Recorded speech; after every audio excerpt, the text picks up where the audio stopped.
not providing protective equipment, was deeply underpaying laborers, exploiting people.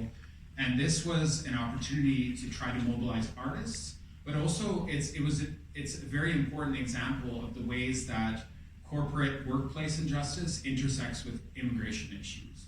Because people who are working in these warehouses are often facing deep structural injustice in terms of status. So these are photos from that campaign and the mobilizations that happened outside of the Dollarama warehouse. So of course there was quite a long campaign that took place in this context and a lot of art that was created. This is one of the campaign posters that was made in that context. And this was wheat pasted throughout the city by myself and others on Dollaramas and also in other spots in the city. And in this poster, you can see the connection between status for all and the work conditions, right? And this is sort of one of the things that we're trying to highlight today is this connection between the status for all movement and struggles for workplace justice.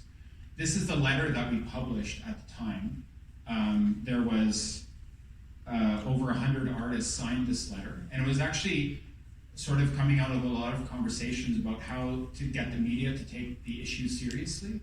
And what we found at the beginning was a lot of challenge for the media to actually take the issue seriously. They weren't really paying attention to the fact that Dollarama was exploiting workers, underpaying workers, and working with a lot of non-status people. So this was one attempt of many, and there was many, to sort of intervene in the media landscape. And we tried to mobilize artists specifically to try to crack some openings, to sort of think about, how could the media take this issue seriously? And it did get some coverage, and eventually this campaign got a lot of coverage.